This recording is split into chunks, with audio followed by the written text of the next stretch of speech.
Feels Like Home. Written by Podfic. Read by Arashi.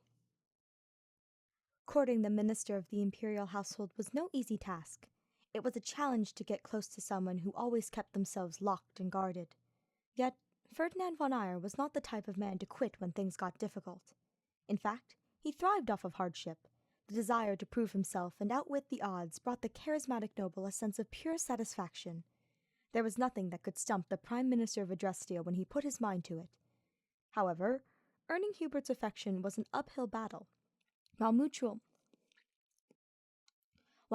respect and admiration existed in both men, it was a monumental task to break through all the walls Hubert had placed around his heart. During the war, the two had managed to become closer allies, perhaps even dear friends. Ferdinand recalled Hubert defending him when he begged for more time to sort through documents for the case on his father's judgment. While ultimately it had been a futile effort due to the previous Duke Eyre's infamous escape and rebellion, Hubert had been there for him every step of the way. He never showed pity, like some of the others. He merely consoled him in his own unique manner. His words were often sharp and to the point, but they weren't accusatory. He had his trust and sympathy, and that was enough. Hubert had been a firm rock when he needed that stability in those harrowing days. It was still painful to remember, the seemingly endless slog of war, but that time had come to pass. The Alliance and Adrestia were wonderful partners in rebuilding the war-torn lands of Fodland. His own position had his hands full almost always, especially with his mission to build new schoolhouses for commoners and nobles alike, to share for a brighter future. An entire year had passed since the war officially ended in 1183, and Ferdinand had managed to slip his way under Hubert's skin and into his heart in that time. The two were officially courting, and his nickname for their partnership had caught on in the public eye. The twin jewels of Adrestia were a beloved pair to the people for their selfless sacrifices to maintain peace and harmony. The gap between classes was ever shrinking, and the space between the two ministers had also dwindled.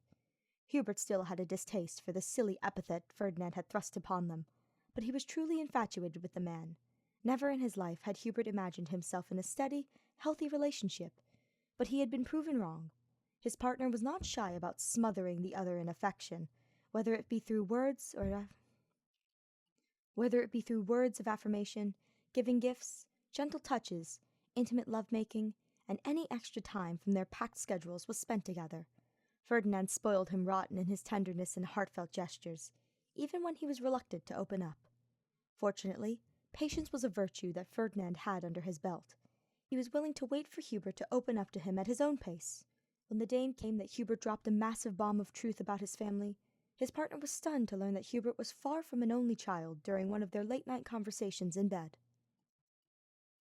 "I want to apologize for not being completely honest with you," Hubert said while resting his head upon Ferdinand's chest. He had been listening to the sounds of his heart beating against his ear. His lover's fingers were woven in his black curls, massaging his scalp in a circular motion. "Pardon me." Ferdinand looked down at his lover, lifting his head up from the pillows. "Ferdinand, I have been keeping information from you, details about my life that I have shared with very few." He started to explain himself, meeting his prying gaze. "Well, you withholding intel from me is hardly a new facet of our relationship, but it is not related to my duties. If I ever have to keep secrets for the sake of the Empire, I am transparent about that fact with you, as per your request. However, this is about myself." Hubert sat up on the bed, leaning onto the palms of his hands. He was staring across the room at the wall, feeling reluctant to share any further. His lips parted, but the words were tied on his tongue. In his heart, he wanted to be honest with Ferdinand, but years of repression and guarding himself were extremely taxing to overcome. "Talk to me, Hubert." Ferdinand pushed himself up and brought his arms around Hubert's thin waist. The blankets shifted around them as he pressed his chin over the other man's shoulder. I have a family, and I have never properly introduced you. For this, I must graciously ask your forgiveness." "Huh?" Ferdinand lifted his brow in confusion. "Listen, we are both well aware of your father's untimely passing during our siege on the Imperial Palace and—" "Not him." Hubert clicked his tongue in disgust at the mere mention of the previous Marquis Vestra. "I mean my mother. She is alive, and so are my two siblings. At least through the correspondence my mother sends me, I believe them to be faring well enough." An audible gasp escaped Ferdinand's throat at the admission. He swiftly reached to cup his partner's cheek and turned his head to look him in the eyes. Instantly, he knew there was no deception in those lovely green irises. While Hubert was a master of neutral expressions to avoid slipping information away to an enemy, Ferdinand had picked up on a few of his minor quirks that relate his true emotions. It was only sincerity swimming within his eyes now. Why have I never heard mention of them before? I always assumed your mother had passed, and you were an only child. Ferdinand traced over his cheekbone, begging for more details. That is because that is what I want the world to believe, Ferdinand. In my line of work, it is child's play to use the loved ones of your enemy against them. It is the oldest trick in the book of subterfuge. He shook his head, but Ferdinand cupped his chin and pressed his thumb below his lips. Your methods are still as questionable as ever to me, but I cannot deny their results. Still, continue on. I want to know more about your family. You said you have siblings? If you insist. Hubert sighed, and thought back to their beaming faces in the back of his mind. My mother goes by the name Adeline. I am her oldest, and thus I was taken under the wing of my father, though it feels blasphemous to use such an idiom to describe the so-called guidance my father provided. He paused and looked at Ferdinand, who merely nodded to encourage him to continue sharing.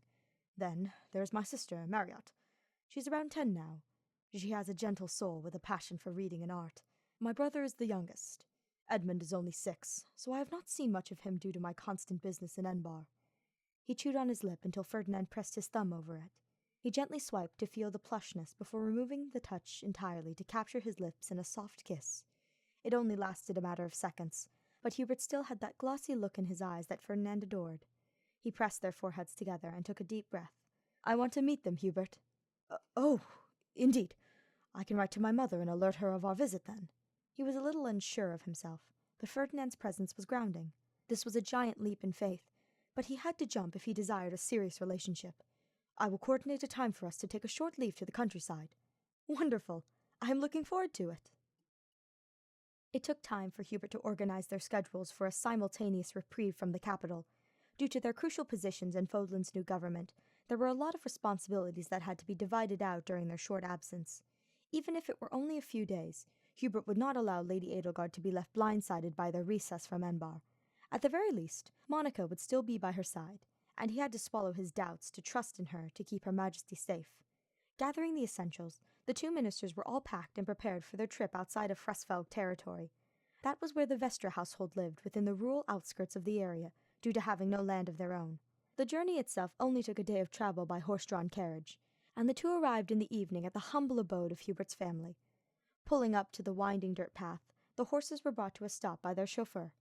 Ferdinand stepped out first from the carriage, and he extended his hand towards his partner to help him down.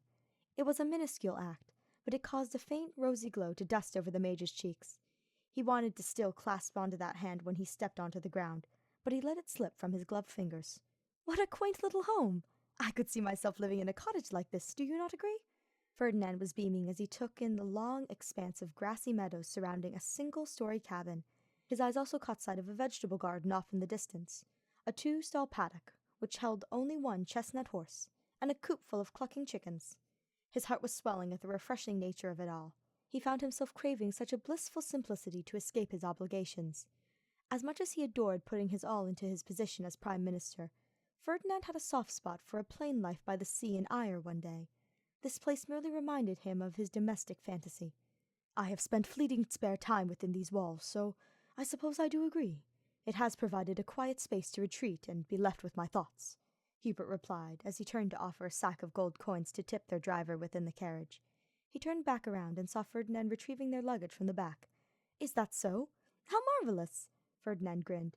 He was carrying both of their bags, one on each of his arms. He refused to allow Hubert to hold anything, instead sending their chauffeur off with generous gratitude before walking up the stone path towards the porch. Goodness, I believe I may be getting a little nervous.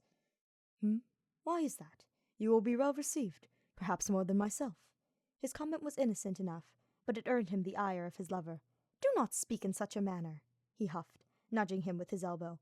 I may not know the woman yet, but I am certain your mother would be heartbroken to hear you think so low of yourself. Very well. Exhaling loudly, Hubert brought his fist up to knock on the door 3 times. There was a small amount of shuffling on the other side of the door before it was pulled open. Standing in the entrance was a slender woman in her 50s, with dark brown hair tied up in a bun on the top of her head. There were a few strands over her exposed forehead, as well as sticking out by her ears. Her eyes were a light hazel color, with a few wrinkles underneath them. She wore a navy blue dress with a high waistline, cinched under her rib cage. Her sleeves puffed at the shoulders and reached down to her elbows. There was a white apron tied around her hips, too. Her lips curved up in a smile as she gazed upon her oldest son. "Hubert, you are finally home," Adeline Vestra gushed, going to step forward and wrap her arms around him. Her face pressed into his shoulder as she squeezed onto him, overwhelmed with glee to have her baby boy back in her arms. As I wrote in my letters, I have returned for a short visit," he replied, lifting his arms to hold her.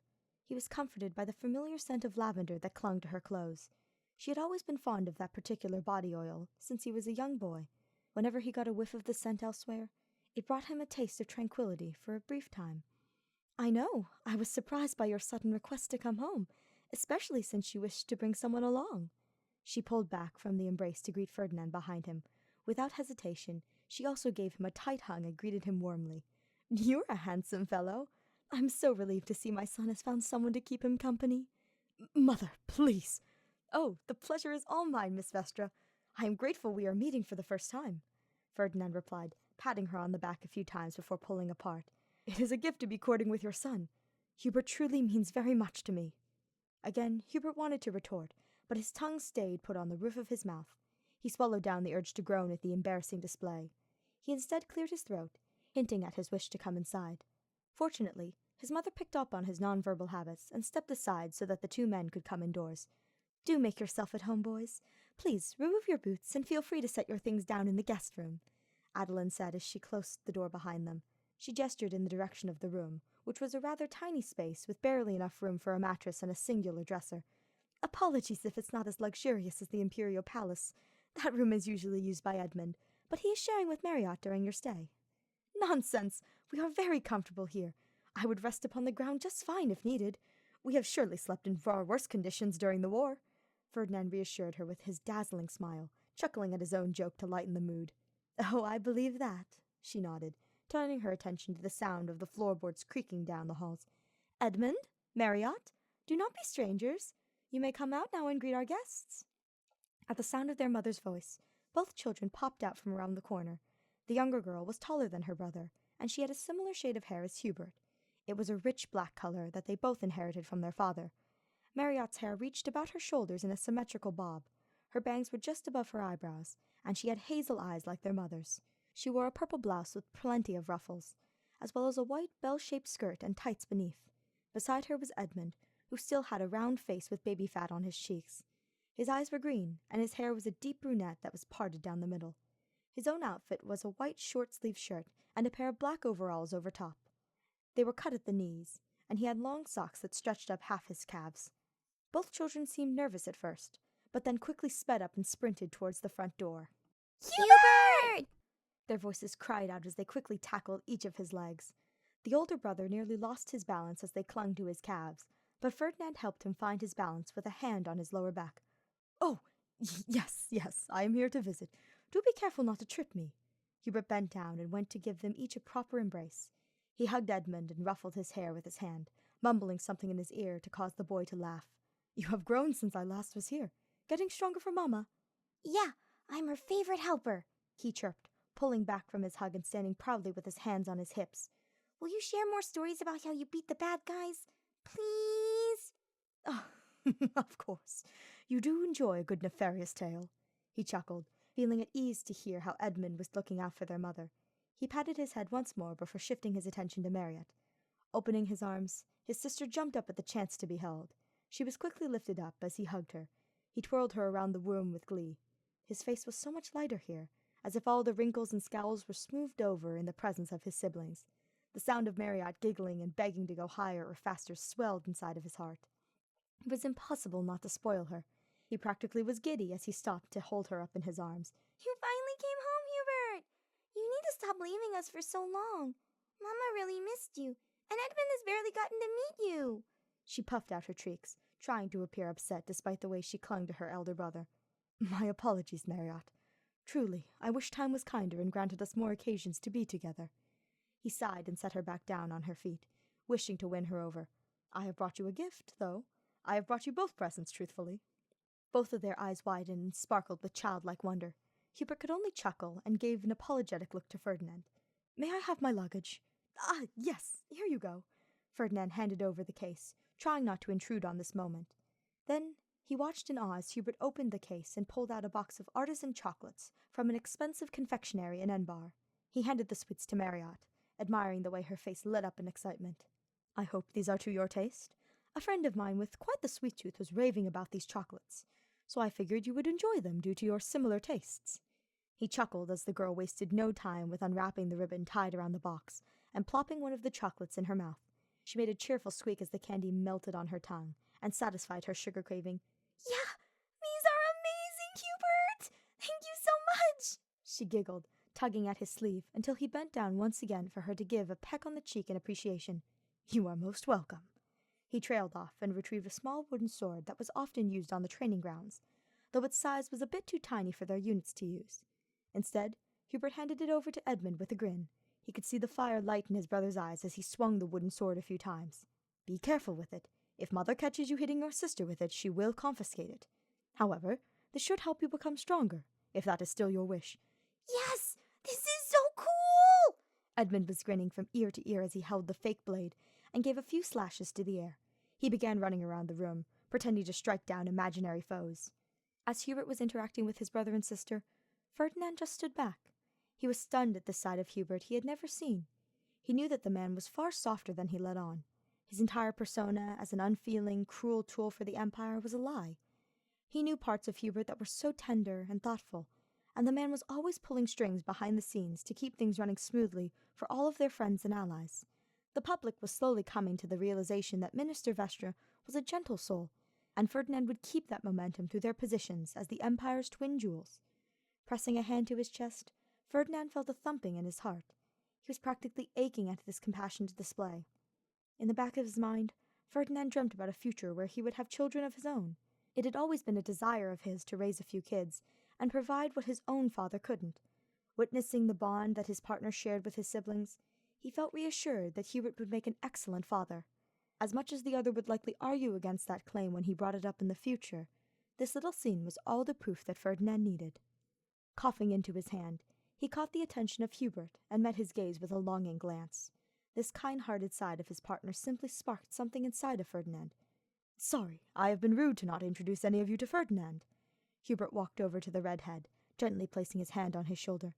He is my partner, and I wanted him to have the chance to meet all of you. I am most grateful to be invited into your lovely home, ma'am. Ferdinand nodded towards Adeline, offering a respectful bow in her direction. I am also eager to speak more and get to know each of you more during our visit. Adeline chuckled under her breath at all of his chivalrous mannerisms. She studied him a little closer, stepping forward to get a better look. His clothing was finely tailored by a seamstress in Enbar. She could tell by the quality of his form-fitting crimson waistcoat and white buttons, as well as the silk cravat tied neatly around his neck. His tan slacks were high-waisted and tucked into his brown riding boots that stopped mid-calf. It was his brooch that truly got her attention, though. She swore she had seen that very one around her son's neck years ago. Yet now it was adorning Ferdinand's cravat in place. You are most welcome, Ferdinand. However, you do not need to be so formal. You are a beloved guest, especially if you were the one to claim my little Hubert's heart. She taunted her eldest son affectionately, much to his chagrin. Mother, you are too kind, madam. I also feel quite fortunate to have charmed him into courtship myself. He is quite the egg to crack, but his compassion was worth all of my effort. Ferdinand did not hold back his tongue at the chance to brag about his darling partner. Please, is this truly necessary? Hubert tried to speak again, but he closed his mouth instantly when Ferdinand and his mother glared simultaneously at him. Still as bashful as ever, Adeline clicked her tongue at her son before softening her gaze. Ignore him when he gets like that. He has never enjoyed the spotlight, even when well-deserved. I am well aware of his tendency to lurk on the sidelines. Of course, you are his lover. She glanced at her other two children, who looked ready to explode with questions for Ferdinand. It was amusing to see them both attempting to hold back their excitement, despite their wide eyes. How about you boys will put your bags down in the guest room? I will brew us some tea, and we can converse more over a snack. Does that sound good? That would be fine, Hubert answered, grabbing his bag and leading Ferdinand over to the bedroom they would be using for the next few days. "We will need a moment. Then I would love to talk to you both," Ferdinand addressed Edmund and Marriott, bending down to their level. "Think of some questions, and I will do the same. That way we will have plenty to discuss." He excused himself politely before following Hubert into the other room. Once the two men finished unpacking, Ferdinand went out to the kitchen where Adeline had set the table for a tea party. There was a silver tray within the center of the table that held a batch of shortbread cookies, filled with sweet jam in the middle. A saucer filled with milk was to the left of the tray, while a bowl full of sugar was on the right. Each chair had a porcelain cup in front of it, and they were all uniquely painted with different flowers around the sides and vines around the rim. Ferdinand felt himself drawn to the cup with a sunflower, lifting it up to admire its craftsmanship. "This is a beautiful set, ma'am," he commented idly, setting it back down gently. "Thank you, but you do not have to keep referring to me by that title. Call me Adeline." She brought over a kettle, steam pouring out from the spout. "Right, my apologies." He gave a sheepish smile to the older woman. Then his attention was grabbed by the sound of children giggling in the other room. He peeked out from behind the wall to see Hubert lifting up Edmund this time, carrying him on his back as the boy was swinging his wooden sword. He was role-playing like a warrior on horseback, and Hubert was generous enough to lead him around as Marriott laughed at the ridiculous display. "Ha! Take that!" Edmund raised his voice, going to charge towards the stuffed bear from his sister's room to strike his adversary down. The toy flopped on the floor, which left Edmund victorious in this battle. From behind, Adeline quietly murmured something incoherent while serving the tea. "Pardon?" Ferdinand turned to offer his assistance to her, but she shook her head. "Oh, nothing. Just an old lady mumbling to herself." She finished pouring each cup, letting the tea cool down as she prepared her children's cups to their personal tastes. "I was merely thinking out loud about how much love Hubert has to give. He pretends to be so unfeeling because of my late husband, but that is far from true, which is why I am so grateful for you. He finally has someone to share his love with, and shall be loved in return." It took Ferdinand by surprise to hear Adeline speak so bluntly about the manor, although it was only logical Hubert's mother would be concerned about his future. He has only managed to scratch the surface of Hubert's inner thoughts and emotions, but he wanted to learn more and earn his trust with each passing day. They were the right and left hands of the Emperor, but there was more than that. Their status as the twin jewels was more than a mildly amusing epithet. Getting closer to Hubert's family was a massive step for Ferdinand to intimately connect with his partner. Indeed, he has not always been the best when it comes to expressing himself, but I know that he is so much more than what he sees in himself. Ferdinand took a deep breath, placing his hand over the brooch he had been gifted by his partner. "Hubert is a respectable man, and he gives his all so that the people can live safely and happily. I only want to be able to make him happy too. He deserves that much, after all he sacrificed and continues to give up as minister of the imperial household." Setting the teapot down, Adeline approached Ferdinand and lifted his hands to hold it. He could see thin wrinkles round her mouth as she smiled at him. "You sound like a fine gentleman for my Hubert. Please, keep an eye on him for me." She squeezed his hand once before removing her touch. "You have my word." Ferdinand placed his hand over his chest as he spoke, "both as Prime Minister and as a man deeply in love with your son." "Thank you." There was a silent moment where their eyes met in mutual understanding. There was nothing except unconditional love glistering within Adeline's eyes before tearing her gaze away and raising her voice. "Edmund, Marriott, Hubert, come join us for tea before your cups run cold." She called out to them, going to sit at the round table. The trio came into the room, and they all found their spots around the table. Marriott practically dragged Hubert to sit on her left, while Ferdinand was seated on the man's right side. Edmund was happily seated by their mother, and everyone laced their fingers through the handles of their cups. Lifting them for a toast, 4 pairs of eyes found their way onto their eldest brother. "Shall I do the honor?"